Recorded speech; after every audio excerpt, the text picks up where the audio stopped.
Hello, hi guys! Magandang hapon sa inyong lahat.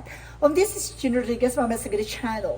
Alfie Dealer, also Mata Reader. So ngayong hapon na tatigin natin ang kasabihin sa'yo ng ating mga gabay. So this is a weekly gabay for the month of February 23 hanggang February 29 for the sign of Pisces. So Pisces, welcome to my channel. Ano kayang messages, advices, at spirit guides ang ating masasagap for today's video? Kanino kayang energy or kaganapan sa buhay ng mga Pisces ang ating mahagilap? So guys, this reading is a general reading lamang, hindi lahat makaka-resonate. Kunin lamang pa makaka-relate sa inyo and comment down below kung kaninong energy ang ating nasagap. And of course, don't forget to like and subscribe my channel and hit the notification bell for more videos update. And of course, maraming salamat po sa mga walang sawang pagsuporta sa aking channel, lalo na hindi nag-skip ng ads na way pagpalay kayo ng Diyos at may kapal, siksik-tiglig na gumapaw na biyayang manambalik sa inyo. So guys, ito na ang ating mga gabay. Umpisahan na natin for the sign of Pisces.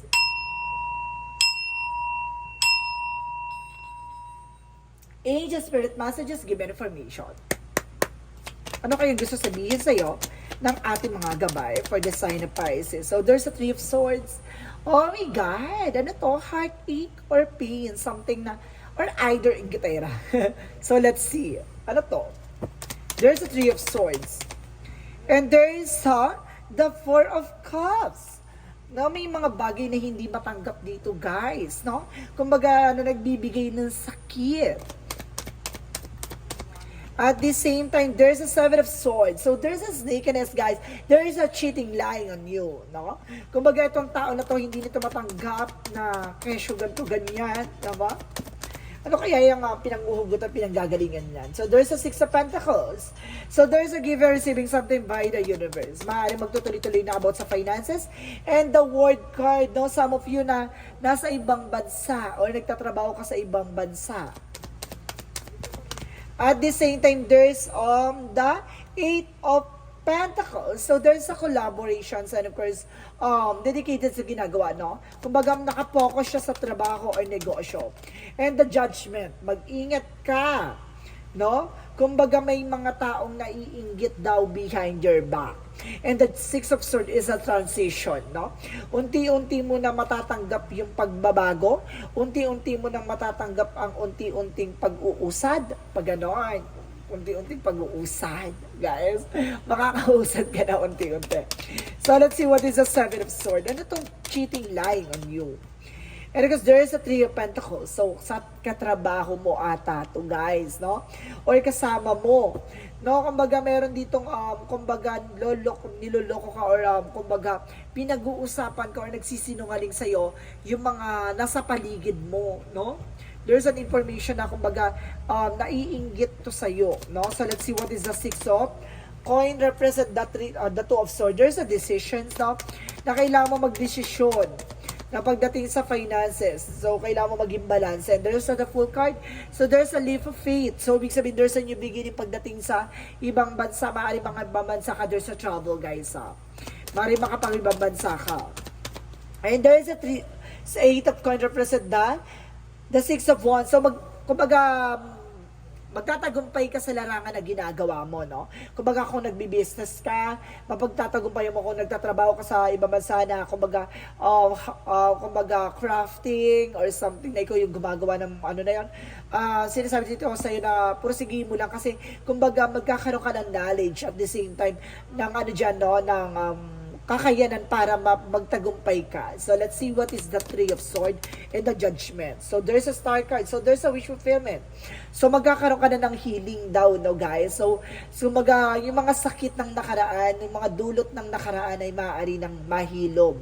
No? Kumbaga, ihilom na, no? Yung mga sugat na nakaraan at the same time, maaaring magamot ka na, no? Sa anumang uri ng karamdaman mo, no? Sinasabi sa dito na unti-unti ka nang makaka-recover, unti-unti ka nang gagaling sa karamdaman mo, no? Unti-unti ka nang makakabangon. So, there's a star for wish fulfillment and the star card is from the healing and miracle. So, kung may mga nararamdaman kayo dyan sa katawan, guys, kung may mga sakit kayo nararanasan, kumbaga, magdasal kayo dahil paggagalingin kayo ng poong may kapal.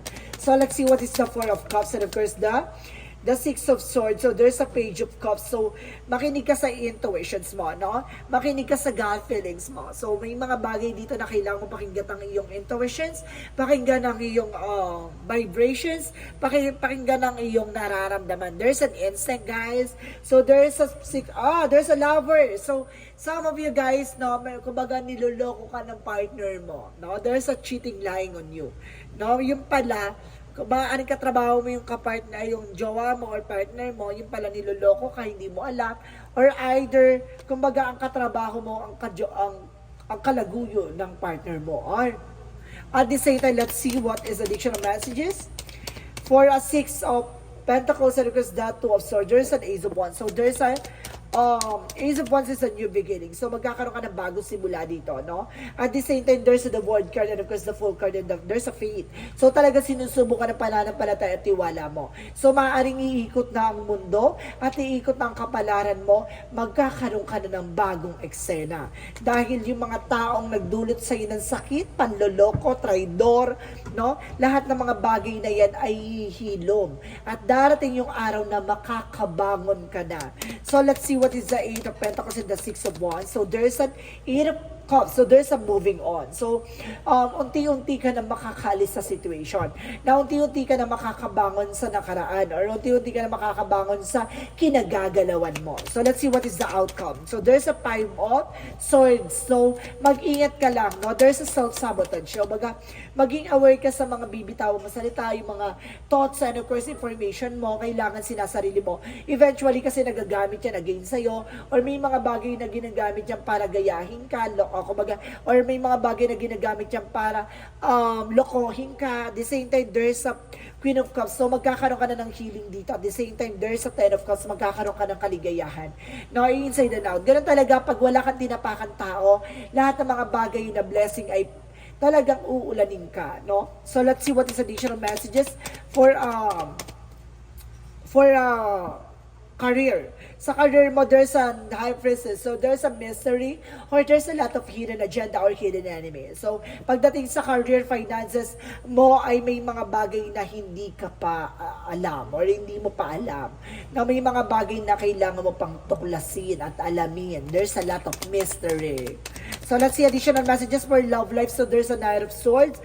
Kumbaga there's a success driven. So unti-unti ka na magsasuccess. Kasi kumbaga natuklasan mo, nalaman mo na yung mga bagay na kailangan mong putulin. And there's a Page of Coin na kumbaga marunong ka na mag-invest on your own, no? Kumbaga alam mo na kung saan ka lulugar, or alam mo na kung paano mo pangahawakan yung finances and career mo. So let's see additional messages for health. Sa health mo naman, there's the King of Swords. So, there's an information na stop the pattern, no? Iwasan mo na yung mga bawal sa'yo, no? And there's a Five of Cups, baka pagsisihan mo sa huli. So, may mga bagay na kailangan mo nang i-let go, may mga bagay na kailangan mo nang pakawalan at iwasan, kasi may mga bagay na hindi makakabuti sa'yo. No? Iwasan mo na yung mga hindi magandang ginagawa mo or kinakain mo. So, let's see what is additional messages for magical fairy messages. For magical fairy messages, guys, let's see.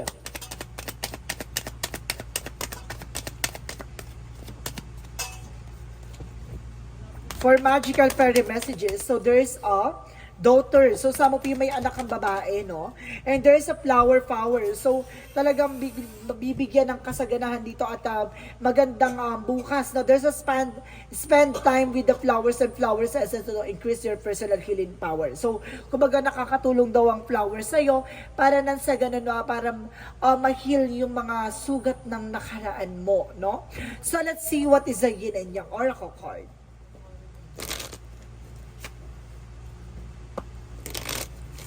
For yin and yang oracle card, represent storm, unexpected, no? Kumbaga may mga pagsubok talaga sa buhay natin na kumbaga hindi natin ini-expect, no? May mga bagay dito na kailangan mong matutunan, no? Na hindi mo dapat talaga kumbaga hindi mo dapat talaga nilalabanan yung mga bagay-bagay sa paligid mo na alam mo kumbaga, hindi na pwede, no? Kumbaga, may mga bagay na kailangan mo na i-let go, no? Kumbaga, minsan kasi nagiging martyr ka dito sa part na to, eh. Kumbaga, kahit na nasasaktan ka na, nilalaban mo pa. At the same time, there's a deception, temptation. So, see? Kumbaga, darating yung araw na, kumbaga, susubukin ka ng mga temptations. So, may mga dito na susubukin kang landiin, harutin, huwag kang magpapabudol, no? Huwag kang marupok. And there is a twin flame. So, maaaring twin flame pa kayo. No, there is a possible na, kumbaga, may mga bagay na nangyari from the past na, kumbaga, sinusubo ka talaga, no? Na talagang siya talaga palaging para sa'yo. Yung parang inilalaban mo, nagiging martyr ka sa situation, ulit-ulit ka niloloko, pero eventually sa'yo pa rin talaga babagsak ang eksena. Yung pala, talaga nakatandaan na sa'yo ang yung mga bagay na yan, no? Nakatandaan ng lokohin ka. Charis. So, let's see what is Archangel Raphael. So, there's a stretch, no? Kailangan mong mag-inat-inat or kailangan mo mag-stretching. At the same time, there's home health. So, kailangan mo ng tulong ng iyong tahanan. So, let's see. What is Archangel Michael messages? So, there's, take your time to make a decision, no? Kailangan mo ng oras para makapag-desisyon. No? Kailangan mo makapag-isip. At the same time, go forward fearlessly, no? Labanan mo yung takot at pangamba mo. Kailangan, kumbaga kung may mga bagay na niloko ka from the past, no? Kumbaga kailangan mo nang i-let go. Wag mo masyadong ginagalingan, no? And there is an information with the great severing. So there is an complication. So may mga bagay dito na nagiging complication din kasi minsan ang love, no? Kumbaga minsan kapag minamahal mo talagang kahit masaktan ka, no? Talagang nilalaban mo. And there's an information with the 7 stars sister. Kumbaga there's an information na kumbaga tinutulungan ka, no? Para malaman mo talaga yung mga bagay na kailangan mong gawin, no? Talagang kasama sa buhay yan. So let's see what is the angels answer. There's a remain positive. So, kailangan mo maging positibo, no? Palagi. And there's the situation will improve, no? Magbabago din ang sitwasyon. At magkakaroon ka rin ng abundance, kasaganahan, karangyaan. Diba? Kasi marami kasing factor ang abundance, no? Kumbaga, hindi lang siya sa finances, pati sa love life, pati sa health, no? And of course, pagdating din sa career. So, let's see what is the Romance angels. So, there's a free yourself, no? Kumbaga, it's time to take back controlling your life. So, see, kailangan mo ng empower women, ganon. Kumbaga, kailangan mo maging malakas, no? At kumbaga, kailangan mong panghawakan yung sarili mo. And there's a retreat, no? It's time to disconnect from the world, no? Kailangan mo nang pakawalan ng mundong ginalawan mo noong nakaraang panahon. Charis, kung mga lungkot-lungkutan, drama-dramahan, sakit-sakitan ng eksena, no? Wag laman yung ganda-gandahan, no? Nandun tayo sa part na ganda-gandahan, eh. Pero yung, kumbaga, kailangan mo lang pakawalan yung mga lungkot-lungkutan, yung mga drama-drama yan. At the same time, there's a getting to know each other, no? Wag ka masyadong, kapag may nakilala ka, wag mo masyadong kagating kagad, no? Kilalanin mo muna. So, let's see what is the chakra. So, there's an information for the balance. So, kailangan mo maging balance, eh. At the same time, there's a passion. So, may mga bagay na kailangan mong gawin, unahin. And there's an pace, no? Kasi isa pa yan sa nagiging harang, no? Kaya hindi mo nakukuha yung pangarap mo. No? Isa pa yan sa nagiging balakid.